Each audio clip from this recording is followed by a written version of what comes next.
السلام عليكم ورحمة الله وبركاته. ازيكم يا حبايبي؟ عاملين ايه؟ يا رب دايما تكونوا بخير. هنتكلم عن روتين المرأة الحامل اللي هي المصرية. طبعا كل ام جديدة اول ما تجيب الاختبار او التحرير وتبتدي تعرف بقى ان هي حامل، تبتدي بقى تقعد وتصلي وهي قاعدة حامل. حامل كأنها خلاص هتولد، بتقول حاسة ان خلاص العيل هيقع مني، وتبتدي بقى تسأل وتقول بقى على الجروبات أسئلة بتنرفزني جدا أول ما بشوفها. بتقول يا مامس لو أكلت رنجة الأمراح هتضايق البيبي. طب لو كلت البان وبلعته، اللبان هيلزق في شعر هيلزق في شعر البيبي، على أساس إنك يا حبيبة قلبي بلاعة. في كل الجروبات بشوف أسئلة غريبة بالشكل ده يا حبيب قلبي، أنا مش عارفة بجد أقول إيه. مثلا من بتقول يا مامس هو انا لون عيني عسلي، البيبي لون عينه هتبقى خضرة؟ طب انا مش بجد هيجيلي شلل من الاسئله اللي انا بشوفها دي؟ يا حبيبه قلبي البيبي مش هيطلع لون عينيه خضرة، لا ده البيبي هيطلع اهطل زي امه من كتر الاسئله اللي هتجيب لي شلل اللي انتوا بتسالوها دي. يا حبيبه قلبي وما فيش غيرك حامل؟ ما احنا كلنا مرينا بالمواقف دي. الوحم يا حبايبي بيبتدي من اول شهر، من اول الشهر لحد الشهر الخامس، وبعد كده بيروح. في بعض الناس الوحم بيقعد معاهم لحد ما بتبتدي الشهر التاسع، وبعد كده خلاص ما بيبقاش في وحم تاني.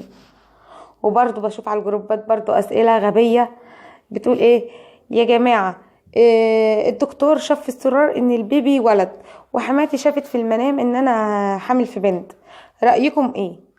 رايكم ايه في ايه يا بنتي؟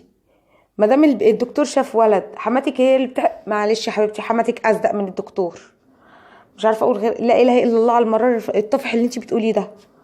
طب البنت حامل وخلاص حبيب قلبي، الحامل خلاص ولدت، بتعمل ايه بقى بعد كده؟ بتفضل قاعده في السرير خايفه تتحرك ليه؟ من كتر الحسد. يقولوا لها افضلي راقده في السرير عشان الناس ما تحسكيش، وتفضل فعلا راقده في السرير. طب يا حبيبتي خليكي راقده.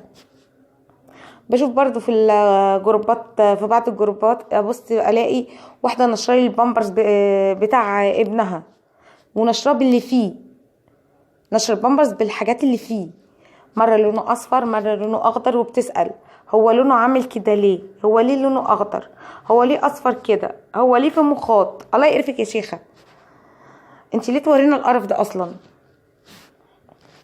بعض الناس يجاوبوا عليها يقولوا لها ايه، يمكن كلتي ملوخيه عشان كده لونه اخضر. ملوخيه ايه يا مجانين؟ ده برد، وانت اصلا ما ينفعش حد يحلل كده من نفسه.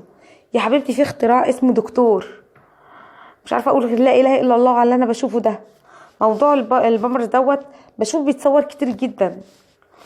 ونخلص من موضوع البامبرز ابص الاقيها دخلت في موضوع التسلخات، تبتدي تنزل تنشر بقى الايه التته بتاعت الولد، وتقولك بصوا دي فيها دي ايه التسلخات ديت جت من ايه، انا غيرت نوع البامبرز، انا غيرت نوع الكريم. يا بنتي ارحميني، يا بنتي ارحمينا بجد، ارحمينا من اللي انتوا بتنشروه ده. يا بنتي في حاجه اسمها اختراع اسمه دكتور. يا حبيبه قلبي سواء انت حامل، انت حامل لنفسك، ولدتي لنفسك. ارحمينا من المناظر اللي انت بتوريها لنا دي، عيب كده. تبص تشوف واحده عامله روتين للست الحامل. الفرق بين الست الحامل والست اللي مش حامل؟ يا بنتي كلنا ستات، وكلنا روتين الحامل زي الست اللي مش حامل. ايه الفرق؟ وبص تلاقي واحده تانية عامله روتين وهي بتاكل، تشوفوا روتين الست الحامل وهي بتاكل ايه يا بنتي؟ يا الست الحامل اصلا بتاكل؟ مش عارفه اقول غير لا اله الا الله باللي انا بشوفه ده. طيب يبص تلاقي في بعض الجروبات التانية واحده منزله روتين الست الحامل لما جوزها يزعلها. طب يا حامل، مش هقول طب يا حامل لما جوزك بيزعلك بيحصل ايه؟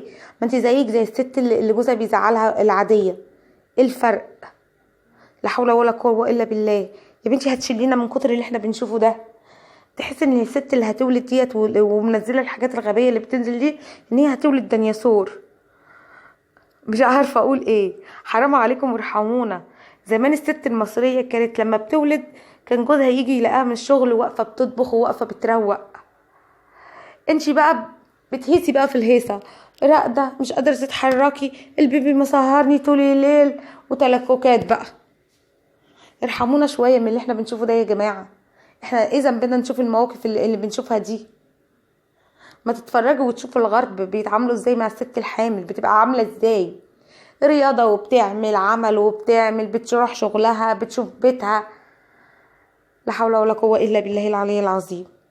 ما تنسوش يا حبيب قلبي تعملوا لايك وتشتركوا في القناة وتفعلوا الجرس، والسلام عليكم ورحمة الله وبركاته.